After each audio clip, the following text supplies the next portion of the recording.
Welcome to my channel, the Blaugrana Blood. Yesterday night was a historic night. The El Clasico was over and my God did it deliver. It was an amazing Clasico. Revenge is a dish best served cold, and cold was the middle name of Kata Call because oh my God, she was a clutch player yesterday. There's a lot to discuss and this is the review of the Clasico. So it was a crazy game. There's a lot to unpack. So let's just get on with it. So in the lineup, Barca started with the usual Catacol in goal.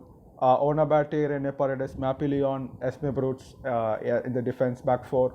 And then you had Alexia, Lai Alexandre instead of Patrick Guijarro and Aitana Bonmati. Oh wait, Aitana Bonmati did not start this game. It is actually Vicky Lopez. Surprise. And honestly, I felt a little uneasy. I do not know. At that time, I do not know why. Maybe I thought because of workload management. It turned out to be workload management, but still, in a big game against a Madrid side, it is a must-win game, or at least a must-not-lose game because the gap was only 4 points, and there are chances that Barca might draw points later in the season because of squad depth issues. But so it was important to win this game to create that buffer. So starting Vicky Lopez was a brave choice, which not many managers would do when Aitana was not, completely injured. But credit to Pere Romeo, we criticize him for so many things, but I don't think we can necessarily criticize him for starting Vicky Lopez. Big balls for Pere Romeo for starting Vicky Lopez. Honestly, we won 4-0. That's why we don't criticize him. If we had lost this game or if things had gone wrong, surely would have called this said for why are you not starting Aitana Bonmati? Why did you start Vicky? And if it started Aitana and she had got injured, and then we again criticize him saying, why did you start Aitana? You should have started somebody else. Why did you get Aitana injured? I mean, again, there are squad depth issues. We have to take care of everybody. And you saw Esme Brutes had what seemed like an injury. Hopefully it's a minor one. So we never know when people are going to be injured. Payar was injured. Imagine this game without Eva Payar. I don't know what the fuck we'd have done. So thank God she was back to this game. I thought she would be out until December. Thank God she's back. I don't know what she's superhuman, honestly. So thank God for that. So we have to take care of our players, and big balls for Pere Romeo to start Vicky Lopez in midfield, and the front three with the usual suspects: Payar, Pina, and Graham Hansen. So this was Barca's starting lineup. And for Real Madrid, it was again no surprises. So basically, what we had discussed I had discussed in the preview video with Yash Thakur from Las Blancas podcast.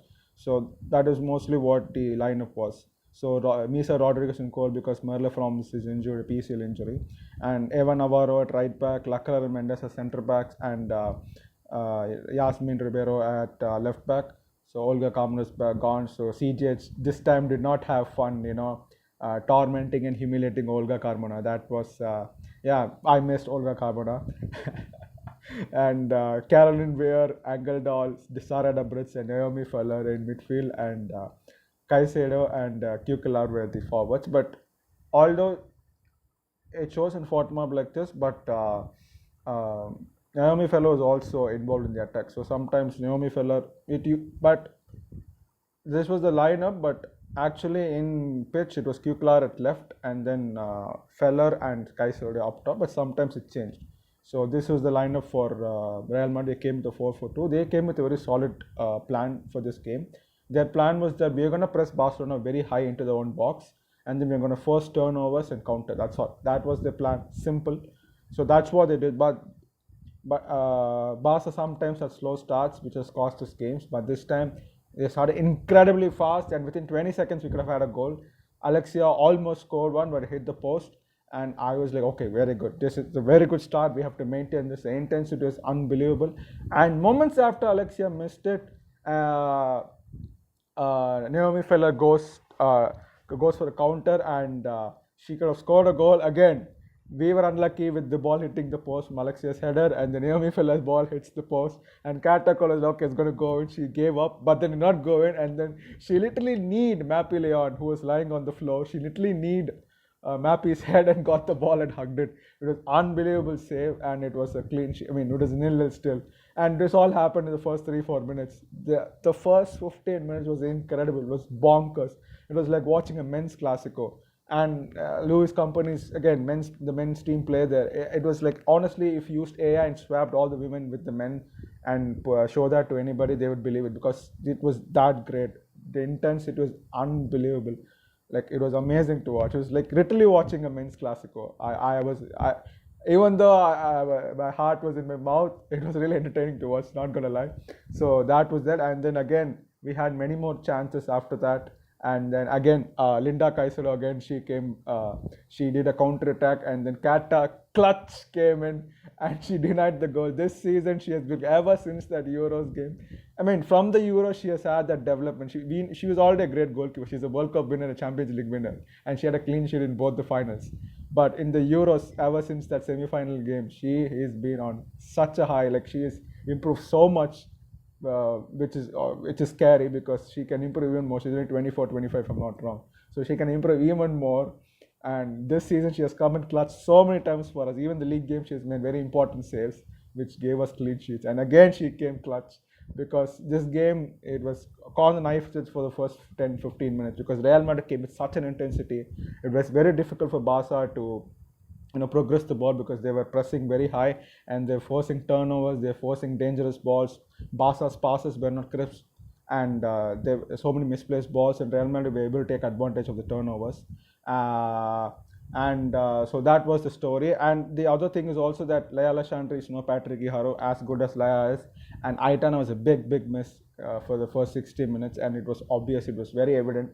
Vicky tried her best, but again, she's too young for this.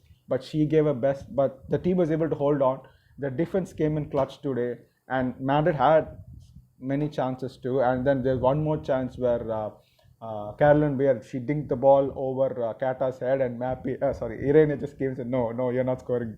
Last time you scored twice, but no, you're never scoring ever again. You shall not pass. And she booted it for a corner. And then Eva Navarro, as I talked in the last preview episode, Eva Navarro has been a standout player for Real Madrid, and Claudia Pina absolutely rinsed her. Eva Navarro she couldn't do anything. Claudia Pina had her on her toes. Claudia Pina tormented her.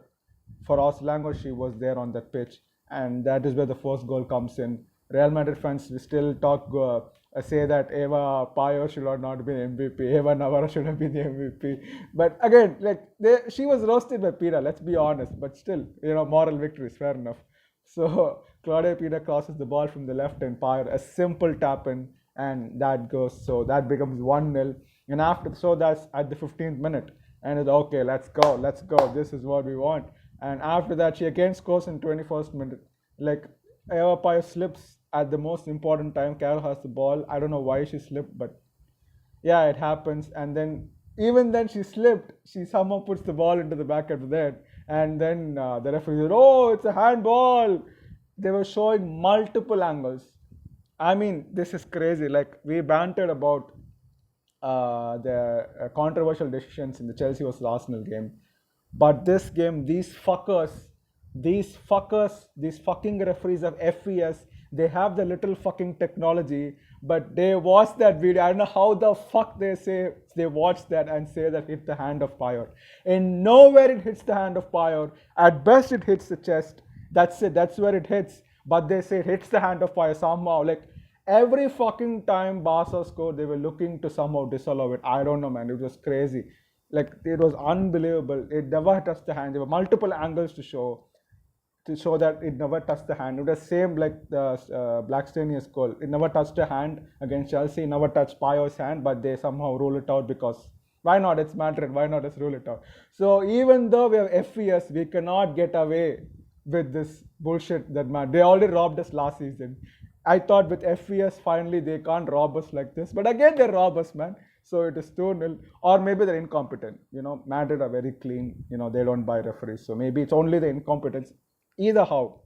I don't know in what world that touches the hand of Payo. So they rule it out. So Madrid are given a reprieve because, yeah, whatever. So it should have been 2-0. It was not 2-0. It was only 1-0. So Barca, again, that spurred them on. They kept attacking, which gave Madrid license to counter-attack. But again, Barca's defense was unbelievable. because Linda Kaiser at one point was about to break out, and she and Ona Batty had an amazing duel, which I thought Ona might lose, but Ona Batty stayed with her. Her pace is her biggest asset, and used it to fullest because Linda Kaiser is very very fast player.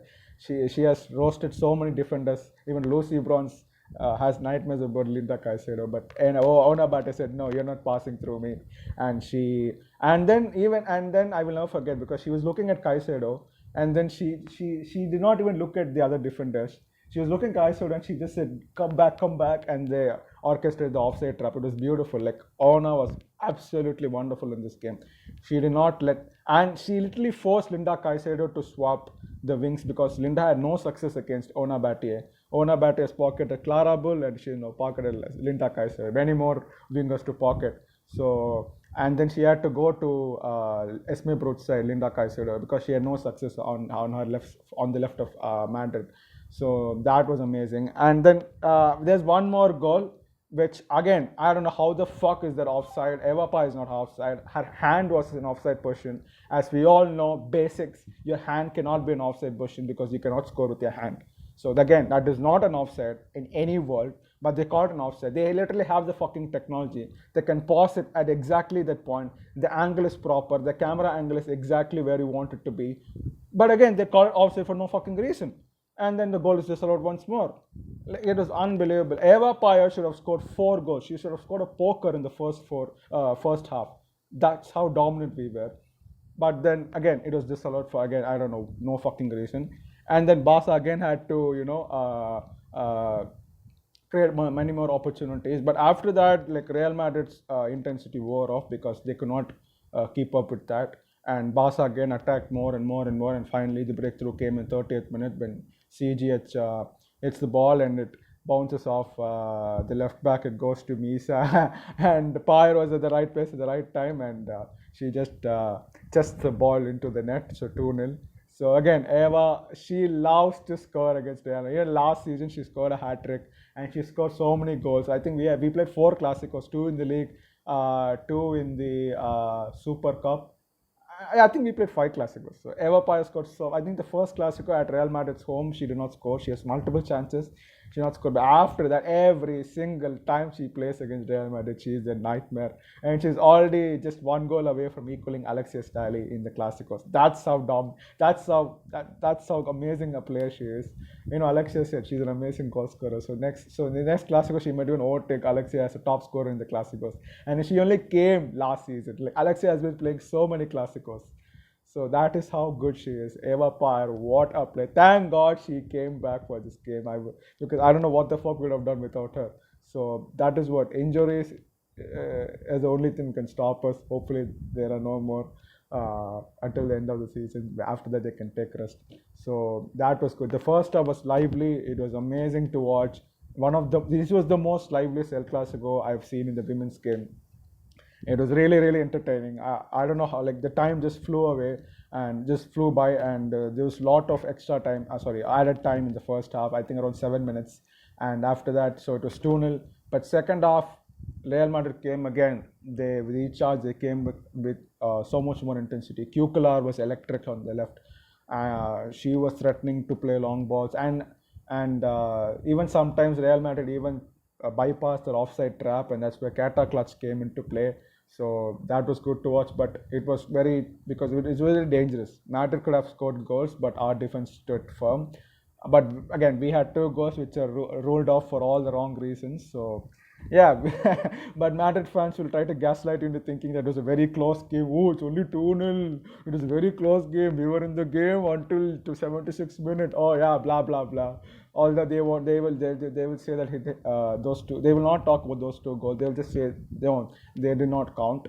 So that is that. Caroline Villa scored an offside goal, so it would help the Madrid to start sure. She scored an offside goal. Cry about it. That was ruled out for the right reason. It was a proper offside, and that was so offside. It was so offside. When I can do it, I have no experience in refereeing, and I can say it's offside. They take 3 fucking minutes to review that and say, you know what, it's offside. She is miles offside, and that is the thing. See, I can understand that referees are incompetent, but every fucking time Real Madrid scores, or they're like Barca scores, they take so long. They take so long. It's a simple goal. They take so long to check if it's really a legal goal or not. But Real Madrid, it's an offset. It's a simple fucking offset. You don't even need technology for that. The referee can say, you know what, that's offset. It was that easy. They take 3 fucking minutes. That's why I get doubts whether the Real Madrid have invested. Again, I'm not spreading any conspiracies, but yeah, it was bullshit refereeing. Once again, even their fucking technology, these fuckers don't know how to manage it. I'm not talking very difficult decisions. Easy, simple decisions. Goal or not a goal. Offside or not offside. Did it touch the hand or not? Simple stuff. They can't do it, even with technology. So yeah, I don't know, man, but whatever. So again, it was 2-0, and then it went on, and then Aitana came on the 60th minute instead of Vicky Lopez. After that, it was better because our midfield was struggling because again, Alexandra is no battery, but she did her job quite well. I thought she might struggle even more, but Alexia and Alexandra were really good in midfield. Real Madrid did have success in midfield. That is why the game seemed closer, because that is why the transitional nature of the game was there, because Real Madrid were 50-50 in the midfield battle. Usually in the other Clasicos, the midfield just overruns Madrid and they have no chance of beating us or even scoring a goal. But in this game, the midfield battle was tightly contested. So that's why Madrid seemed to have chances. They did have some chances, let's not lie about it. So that is there. And after Aitana came, things became a lot more stable. And then they also made a slew of, I think they made all the 5 subs by 67th or 75th, I'm not sure. But they brought on Atenea, they brought on Pau C, I don't know what a C stands for, let me check. Yeah, they brought Sheila Garcia, Atenea, Redondo, Irune, and then they also brought Commendator.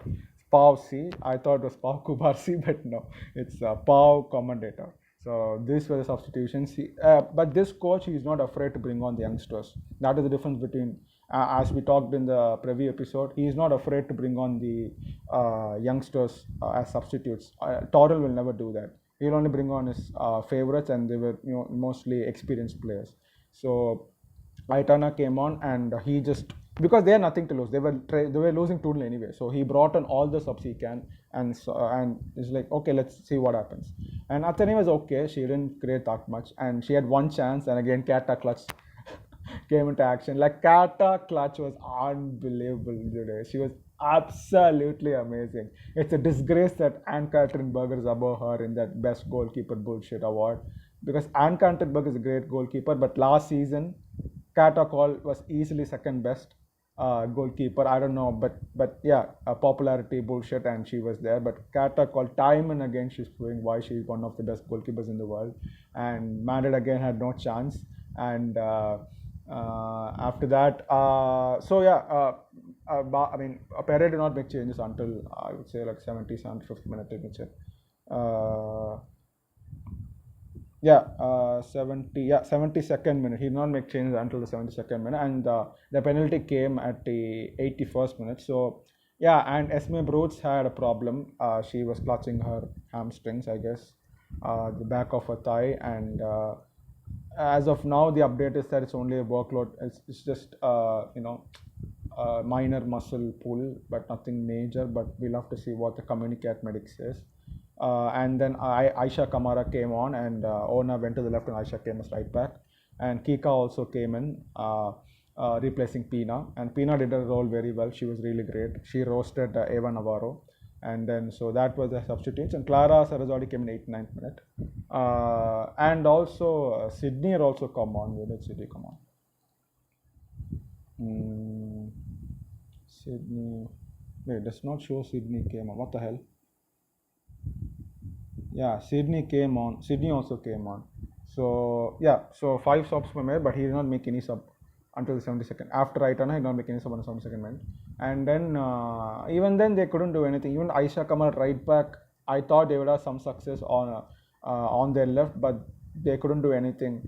Like I don't know. Aisha did well. She was decent, but again, it showed that she's an young player. She lacks the experience, because Athene was able to get past her. But other than that, there was not much threat. I thought they would exploit her inexperienced, but nothing happened. So I don't know. Madrid were good in certain aspects of the game, but not entirely amazing. So that was that, and the 81st minute penalty comes in. Like, see, Katakol misses the ball from the corner, and she falls down. That's it. And Athene is an amazing diver. For Spain, absolutely we enjoyed, but again, for Real Madrid, we not enjoyed. She blatantly dives, and the funniest part is Real Madrid fans claim it a penalty, and they say Kata tripped Athenia, but the official thing is Ona tripped Athenia. They don't even know who the fuck tripped Athenia. They say Kata tripped, but it's actually, according to why they gave it as a penalty, Ona tripped Athenia. They don't even know who tripped. They got a penalty, like, okay, we got a penalty for penalty for Madrid. That's what they want. They don't care how they get. They just want a fucking penalty. Again, man, every fucking decision went their fucking way. 2 disallowed goals, and then this penalty. Like everything was for them. This decisions like this is what makes me think that referees are with Madrid. But again, let's not talk conspiracy like the Madridists who want to claim conspiracy for everything. So, and then after the penalty was given, I think Barca did an amazing job. They did amazing dark arts. they did not allow the penalty to go. Like, they did everything in their power to delay the penalty. Katakol was laughing. She was trying to distract, and then the players came on. Aitana, Alexia. They did not allow. They were in that pitch, the place where he placed the ball in the penalty box. They were talking, they were discussing, they were shithousing with the Madrid players. And then one of Barca's staff came. I don't know, he was doing something at the side of the pitch. Like, after the decision was given, I think it took at least 2.5 minutes for Caroline Weir to even get the ball and actually, shoot it. So that delay actually helped, because I've seen this technique used in so many games, and it's 100% strike rate as of now. Every time there's a delay, at least 2 minutes or more, the penalty is missed. This even happened in the World Cup final between Spain and England. Jenny Hermoso, she's about to take the penalty, and Lucy Bronze comes in, she delays, she distracts, she does some shit, and it takes 2 minutes or more, and then she misses the penalty. So this has 100% efficiency, this is. So whenever, I think all teams should try this. Whenever you concede a penalty, you distract the opponent, take 2-3 minutes, and then they're going to miss it. So Caroline Weir gets the ball. I was like, oh, not again. Because, Caroline Weir is a good player, okay? But the amount of hype this woman got after scoring a brace in the last Clasico, like, she's one of the greatest players in the world. What a player. She's an absolute baller. She is a good player, don't get me wrong. But she was overhyped so much for scoring just those 2 goals in that Clasico. She is Real Madrid's best player, I agree. But overall, in the overall women's game, she is a good player. That's all she is. But the amount of hype this woman got, because she couldn't do anything in that fucking game. She scored an offside goal, and she she tried to lob the ball, and Irene got it. That's all she did. She couldn't do much in this game. She was absolutely invisible in this game. And I thought she's going to score a penalty now, and she's going to celebrate like she actually won the game for Real Madrid. I was absolutely livid, but I also had that hope that this delay would actually cause it to not score, and she did not score. Kata clutch came in again, and she saved. And Madridistas are now crying, saying that Katakol's leg was not on the line. That is not correct. You have to rethink the penalty. Bitches, understand the fucking rules first.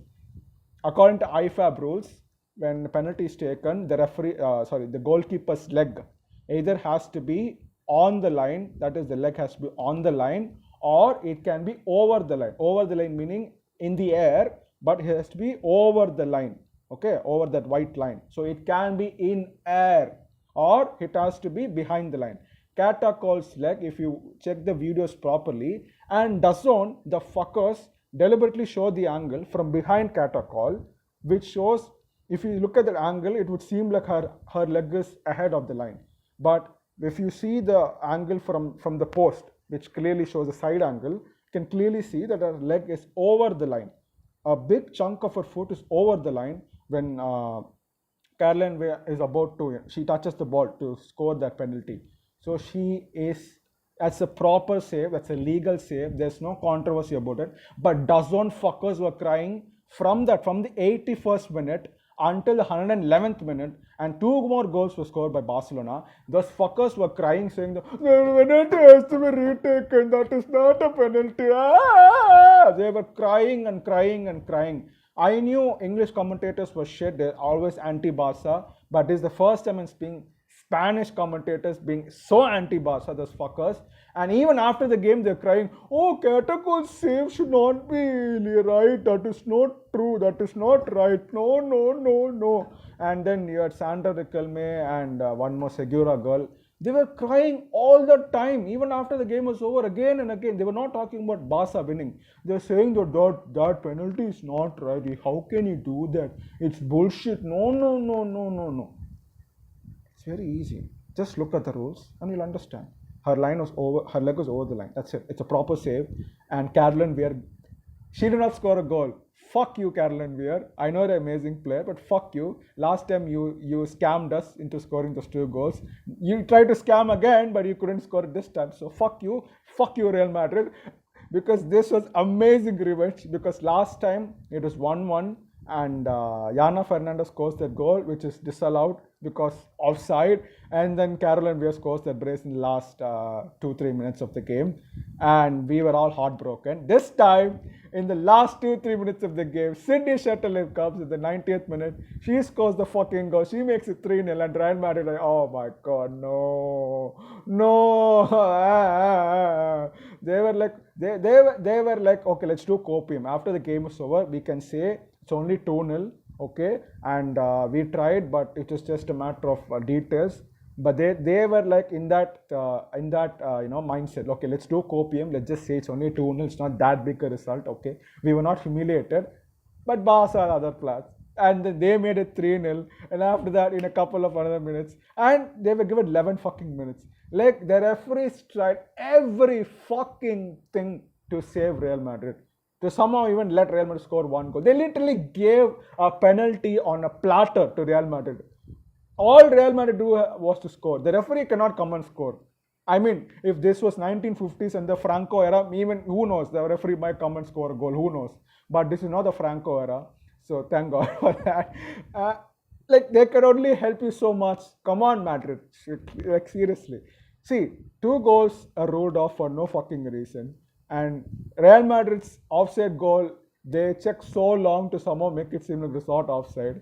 And then they give a bullshit penalty, which is not a penalty. And when the penalty is saved properly, these fuckers cry saying that is not, how can that be a penalty?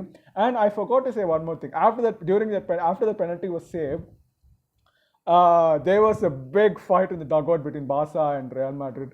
Barca trainers, Real Madrid trainers, that's why I said it was crazy. It was like watching 2010, El Clasico rivalry, because that time was peak, like the coaches and all, like the dugout, everybody used to fight. It was into something like that. And Real Madrid guy got a red card, and Pina shithoused him. She rage baited him to getting a red card. It was fucking beautiful to watch. Real Madrid lost their fucking heads.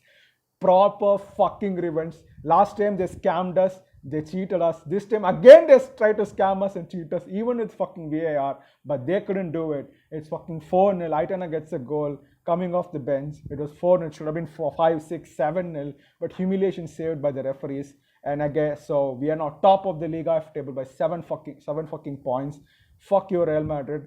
So let's see what the fuck they do against Arsenal. It's not my problem, that's their fucking problem. So next game is against Chelsea. A beautiful win, a beautiful revenge story. This is what the Barca revenge tour officially began, bitches.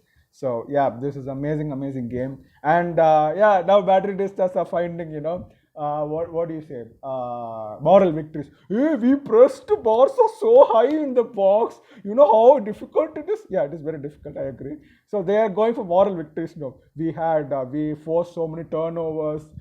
We forced this much, we forced that much. It was only 2-0 until the 82nd minute. After that only they scored 2-0, 2 more goals. The scoreline flatters Barcelona. Yeah, it flatters Barcelona. You know why? Because it should have been 6-7-0. It actually flatters you fuckers. So yeah, they are doing all sorts of mental gymnastics now. I mean, they are shameless, man. Madridists are shameless. We know that. So why bother? And then, but if they really want to talk about stats, I have the stats. They say that it was very equal. The stats were equal. We had 22 shots, they had 10 shots, and we created 5 big chances. They created 6 big chances, and what else? 7 shots on target, 2 fucking shots on target. Sorry, 7 off target, 2 off target, 9 on target, 4 on target. Yeah, but we were very close. Real Madrid very close with respect to stats. Oh, yeah. I mean, we had more shots inside the box. We had more shots outside the box. All of our passing accuracy, throws, touches in opposition box, everything was much higher for us. And we also won the duels. We won the aerial duels. So, and they got 6 fucking yellow cards. 6 fucking yellow cards they got. It was fucking beautiful. They melt out. Everything was beautiful. This is what we felt last time. You fuckers cheated us. So yeah, the revenge is a dish best served cold. Even if you think that penalty save is not rigid, you know what? Fuck that. You keep thinking about it. Let's say we robbed you guys for a change. Huh? How does that feel? Huh? It feels great. Yeah. So yeah, even when you talk about stats, I mean, it's nowhere close, but they will like to claim moral victory. See, you boss are vulnerable. We lost 4-0, we were thrashed 4-0, but the stats and all is very close. No, it's not close. But they will cherry pick the stats and say it's a very close game. But yeah, sure, man. Whatever helps you sleep at night. So yeah, this was the game, and it's an amazing, beautiful game. Payur was just the MVP of the match, but Kata called at every fucking right to say, you know what, I was also the MVP. So yeah, for me, Kata and Payur were the absolute MVPs. Amazing attack, amazing defense. This is needed because our midfield was weak. They came in full strength. They played a great game. And this is not even Madrid's best performance. Madrid has talked like this is the best performance. Their best performances came under Alberto Torres. Remember the Clasicos, the Champions League Clasicos, we were trailing 1-0 away from home. And then we won 3-1. That first 60-70 minutes was absolute hell, absolute atrocious, because they played really well. They played much better than they played last night. And that was peak Barca. And even at the Camp Nou, the aggregate was 4-3. They were leading 2-1 at Camp Nou. They were leading. When was the last time Real Madrid led Barca in a single game, in a single 90-minute game? They were leading Barcelona 2-1. Alberto Torres, for all his flaws, sometimes his teams came really close to beating us. And I think we won't forget that Clasico game, one more Clasico game in the same year, 21-22 season, where Barca only won by 1-0, one goal. Alexia scores almost the final minute. And one more Clasico in 22-23 season. Fernando Rolfo, we scored one penalty with Rolfo. That to the Johan Cruyff Stadium. So it's only one goal. We only beat by one goal. Very close games. And even that semi-final in the Super, if I'm not on the Super Copa, where it's 1-1 and Paredes gets sent off, and then we played with 10 women for almost 120 minutes and we win 3-1. So Alberto Torres had much better games, much closer games than yesterday's games. But Madridistas would like to claim that this was the closest game they've ever played. But no, this is the most entertaining game. The game with the most animosity, sure, but no, this was not the closest game. You fuckers lost 4-0. So yeah, whatever, man, whatever. But I enjoyed it. It was a beautiful fucking Clasico. The girls are pumped, we are pumped. I hope they can take this energy and just drive it straight to Chelsea, because we have to beat them also. We have to humiliate them once more, because they are shivering now. And they're also doing copium saying that, Madrid says that Barca are vulnerable, let's go beat them. Let's see what happens. Hopefully we can beat them.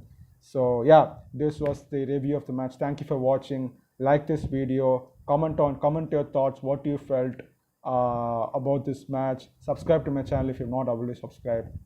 Visca Barca.